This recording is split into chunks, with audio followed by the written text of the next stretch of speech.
Polemik ijazah Jokowi kembali mencuat, kali ini dengan tensi yang lebih panas dari sebelumnya.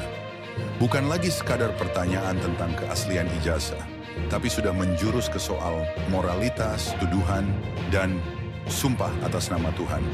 Ali Mokhtar Ngabalin, mantan tenaga ahli kantor staf kepresidenan, menyebut ada proyek besar di balik isu ini. Ia menyebut nama-nama seperti Roy Suryo, Rismon Sianipar, hingga Dr. Tifa sebagai pihak yang menyebar narasi ijazah palsu. Kata Ngabalin, ini adalah proyek uang besar, proyek tanpa tender, proyek bertahun-tahun. Ngabalin bahkan menyindir, masa cari makan dengan gaya menghujat dan caci maki? Jokowi itu wali kota 2 periode, gubernur dan 2 kali jadi presiden. Masa ijazahnya diragukan? Tapi ada satu hal yang luput dari pernyataan keras Ngabalin, bukti. Meski menyebut proyek besar, Ngabalin tidak menyajikan data yang menjawab substansi. Tidak ada jawaban rinci soal kejanggalan dalam ijazah, skripsi, dan dokumen akademik Jokowi. Yang ada hanyalah serangan balik terhadap pihak-pihak yang mempersoalkan keaslian ijazah Jokowi. Roy Suryo dan Rismon Sianipar membalas.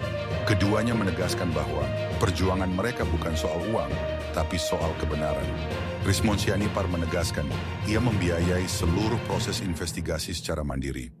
Rismon Sianipar bahkan menantang, silakan cek rekening saya, meminta agar PPATK memeriksa rekening pribadinya. Kalau saya menerima dana besar, tunjukkan buktinya, katanya. Roy Suryo naik satu level. Ia menantang Ngabalin bersumpah di bawah Al-Quran jika tuduhannya benar. Dan ia sendiri siap bersumpah bahwa tuduhan itu bohong. Tantangan Roy Suryo tersebut bukan sekadar retorika, tantangan itu disampaikan langsung dalam 2 program televisi nasional. Tapi sampai detik ini, Ngabalin belum menyatakan kesediaannya. Padahal sebagai orang yang lantang menyebut proyek uang besar di balik polemik ijazah Jokowi, seharusnya ia juga siap mempertanggungjawabkan ucapannya. Maka publik pun bertanya, kalau memang ijazah itu asli, sah, dan tidak ada yang perlu ditutupi, kenapa justru yang paling membela tampak enggan disumpah? Roy Suryo memahami jalur akademik dan hukum mungkin telah buntu. Karena itu, ia menggeser pertarungan ini ke tempat yang tak bisa dinegosiasikan. Keyakinan, iman.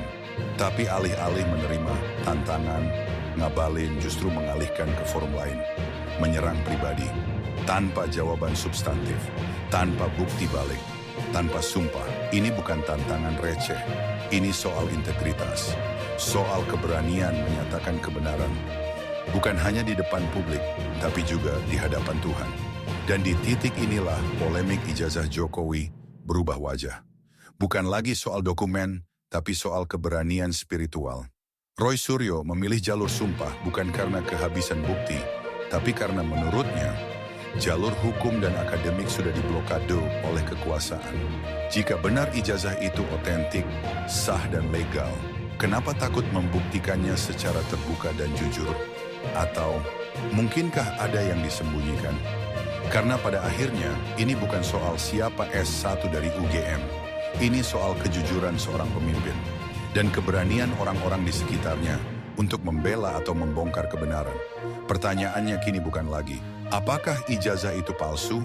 Tapi siapa yang sebenarnya sedang berbohong?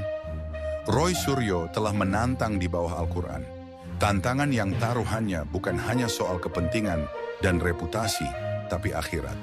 Lalu, di mana jawaban Ngabalin? Dan di ujung semua ini, rakyat akan menilai siapa yang berani bersumpah, siapa yang benar, dan siapa yang sebenarnya sedang menyembunyikan kebohongan. Tulis pendapat kalian di kolom komentar.